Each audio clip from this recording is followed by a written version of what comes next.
pero hay un tema que nos permite un poco volver a aterrizar en el plan parcial Triángulo de Fenicia, y en concreto poder pensar en lo que sigue, en la fase de ejecución en la que ya estamos comenzando a entrar. Para esto hay un tema muy interesante desde el punto de vista jurídico que también sirve de base para estructurar el desarrollo del plan parcial, y es lo que se ha llamado o lo que se viene llamando los derechos de edificabilidad. Para esta tarde y de manera muy concreta y resumida, pretendemos plantear 4 puntos o dejar 4 ideas sobre el tema de los derechos de edificabilidad. En primer lugar, los aspectos generales de los derechos de edificabilidad, alguna visión muy rápida de en qué consisten los derechos de edificabilidad a nivel general, cómo son los derechos de edificabilidad en el plan parcial del Triángulo de Fenicia, cómo a través de los derechos de edificabilidad vamos a aterrizar en la necesidad de que intervengan en la fase de ejecución más actores para seguir el desarrollo del proyecto, y cómo el Triángulo de Fenicia representa una oportunidad no solo profesional y empresarial, sino también académica, de construir conocimiento para hacer nuevas formas de renovación o por lo menos de mejorar las existentes. Para determinar qué son los derechos de edificabilidad o para darles alguna dimensión práctica, se parte de una pregunta básica que todo propietario del suelo, cuando está en una tierra de renovación, se pregunta si por ser propietario del suelo en una tierra de renovación por sí solo ya puede construir en altura, si puede desarrollar un proyecto nuevo, si puede incrementar sus usos o puede cambiar sus usos. O sea, si solo por ser propietario de la tierra tiene el potencial constructivo. Esa es una pregunta muy importante que nos vamos a tratar de responder en esta exposición. De manera general, en la legislación colombiana, los derechos de edificabilidad, o que se llama también derechos de construcción, han sido empleados de varias formas. Una de esas formas, que es nuestro caso, es que sirven como sistemas de soporte al reparto de cargas y beneficios en los planes parciales. Es decir, son una herramienta que permite repartir las cargas y los beneficios del desarrollo de un plan parcial. También, esto para conocimiento general, son un mecanismo de compensar las cargas de conservación arquitectónica o ambiental o cultural que en algunos casos se le imponen a inmuebles que por sus valores no pueden ser cambiados en sus usos ni aumentados sus aprovechamientos. Entonces, en esos eventos existe en la legislación colombiana, ya desde 1997, si no recuerdo mal, en el artículo 48, un derecho de compensación para que esos propietarios de esos inmuebles, por tener esa carga urbanística, puedan beneficiarse o distribuir la carga urbanística de una forma más equitativa. Adicionalmente, los derechos de edificabilidad también incluso pueden servir como medio de pago de las expropiaciones. En un proyecto de renovación, la ley prevé que las expropiaciones se puedan pagar con derechos de edificabilidad, o sea, no solamente con recursos líquidos, con dinero, sino incluso con derechos de edificabilidad en el plan parcial. Y la última, que es un tema un poco más técnico, se usa como una alternativa para determinar el hecho generador de la participación en plusvalía, pero eso yo creo que no vale la pena. Entonces, en resumen, el primer punto, que es el que nos vamos a centrar en esta exposición, es que los derechos de edificabilidad sirven como un soporte al sistema de reparto de cargas y beneficios en los planes parciales. Hay un tema que es bien interesante y que no ha sido pacífico en los diferentes desarrollos en el país y en Bogotá, y es en qué momento se concreta el derecho a construir, es decir, jurídicamente, cuándo un titular de un derecho de propiedad puede concretar el derecho a construir, o sea, cuándo tiene el derecho a edificar. Porque es claro que tiene un derecho de propiedad, pero no es claro o a veces es confuso de cuándo tiene derecho a edificar. Entonces, en primer término, es importante tener presente que los planes parciales de renovación urbana, que son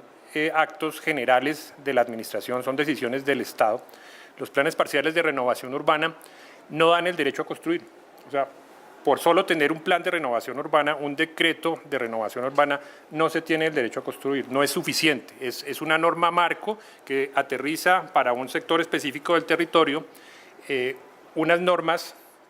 y unas reglas para poder desarrollar una zona específica para renovarla, como es nuestro caso, pero por sí solas no dar el derecho a construir. El paso que sigue, que es las licencias de urbanismo, después de los planes parciales vienen las licencias de urbanismo como trámite obligatorio. Esas licencias de urbanismo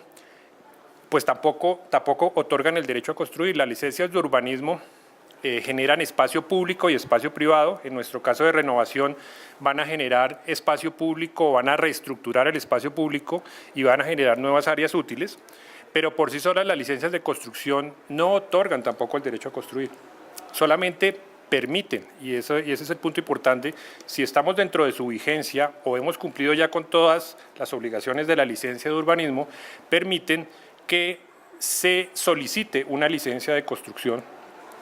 en esos dos eventos, si estamos dentro de su vigencia o si ya tenemos cumplidas las obligaciones de la licencia de urbanismo, permiten que se solicite una licencia de construcción y solamente cuando se obtiene la licencia de construcción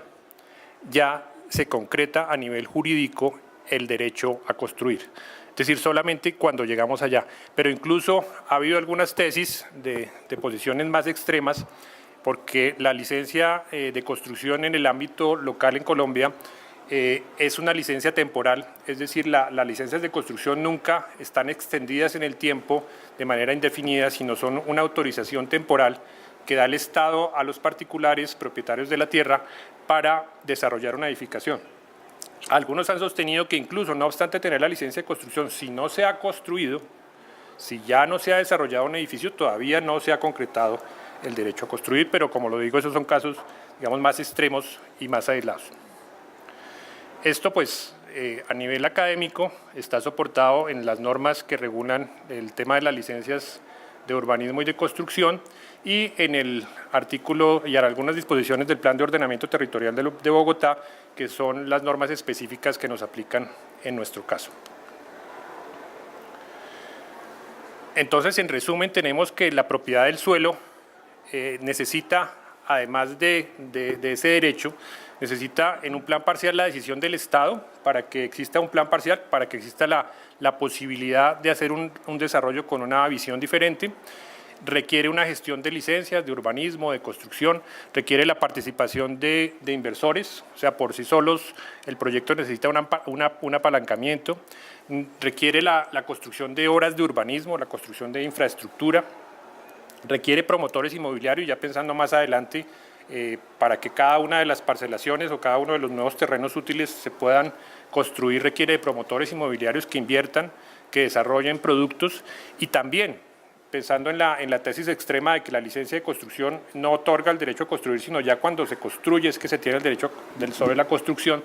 incluso tenemos que tener compradores que al final adquieran los productos que se piensan lanzar en los diferentes usos en el plan parcial.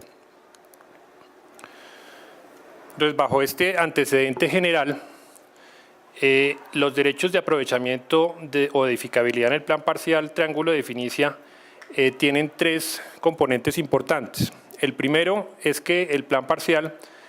permite la participación en los aprovechamientos en edificabilidad de los diferentes actores que intervienen en el plan parcial. Esto es un tema muy importante porque está regulado de manera específica en el artículo 42 del decreto 420 del 2014, que es nuestro marco regulatorio del plan parcial,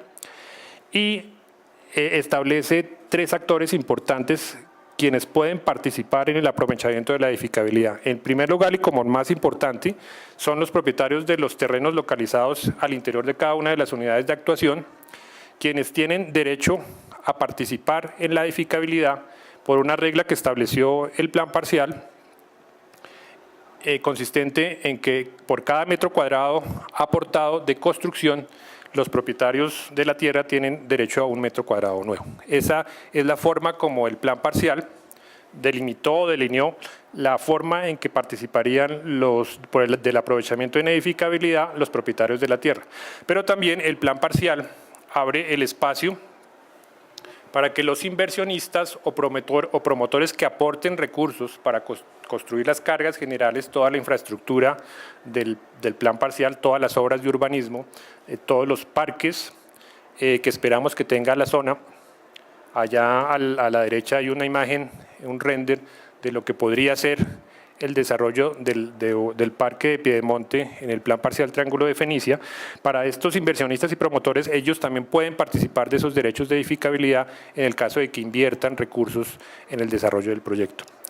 E incluso hay una opción bien interesante, y es que las entidades públicas que también asuman la financiación de cargas generales en el plan parcial pueden participar de los aprovechamientos en edificabilidad. De tal manera que tenemos todas las opciones que prevé el plan parcial para la participación en los derechos de edificabilidad, lo que pues puede concluir fácilmente que la estructura establecida por el decreto 420 del 2014 es muy completa y tiene mecanismos y herramientas de financiación y de apoyo a la obtención de financiación que permitan el desarrollo del plan parcial.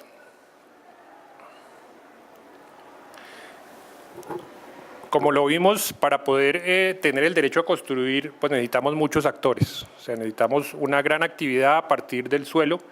y esta gran actividad en el plan parcial ya pasó por una etapa muy intensa de planeación urbana. Pues viene de un decreto del 2014 que antes tuvo una gestión muy importante y que de allá para acá ha seguido teniendo una gestión muy importante desde el punto de vista de planeamiento, y ya está entrando en una fase de ejecución. Es decir, ya estamos concluyendo los estudios y todos los elementos esenciales para poder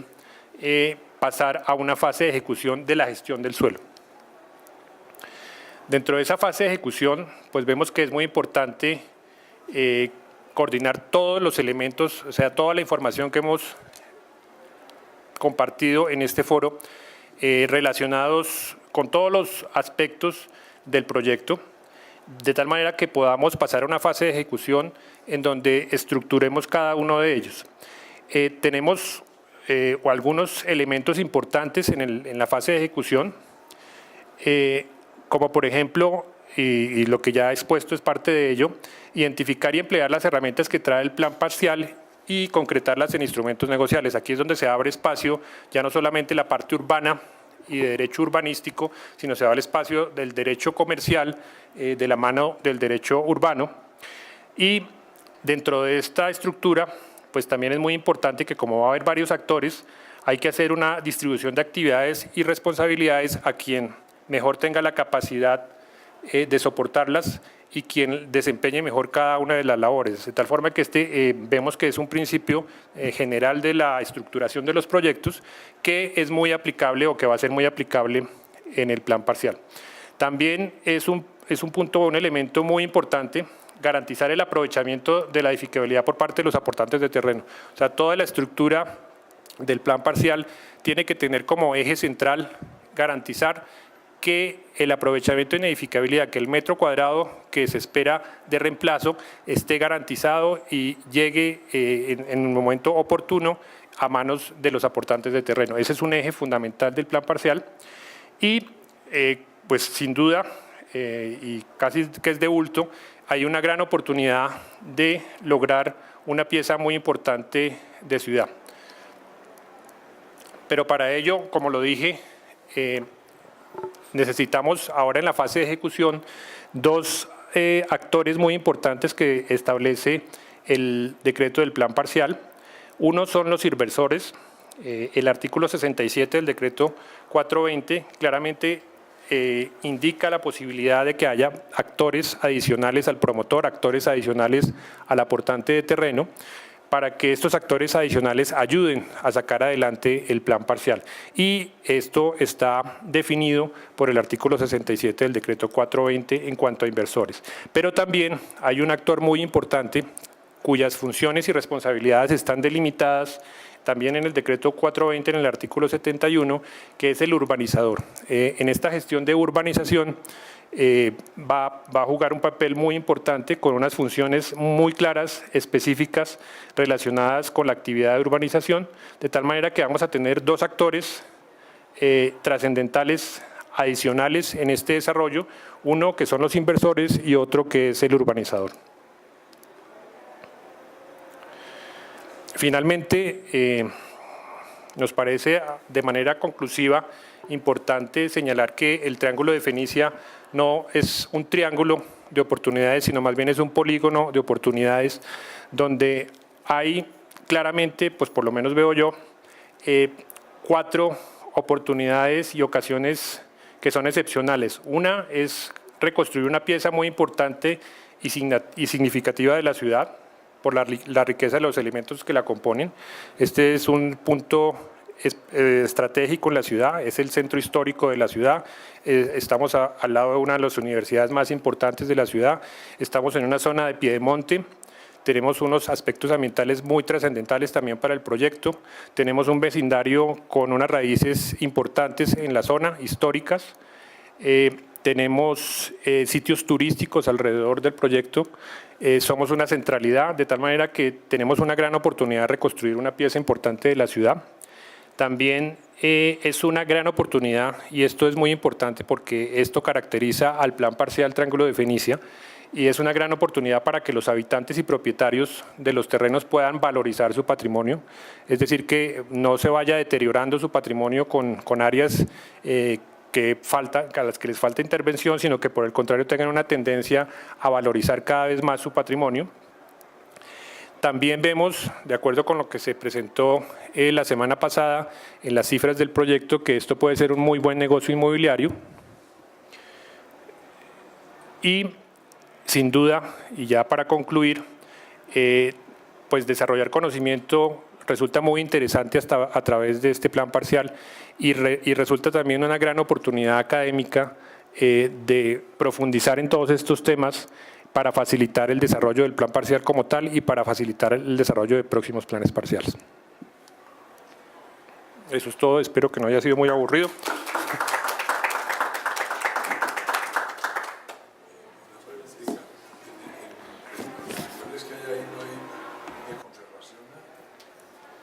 Sí, sí tenemos inmuebles de conservación.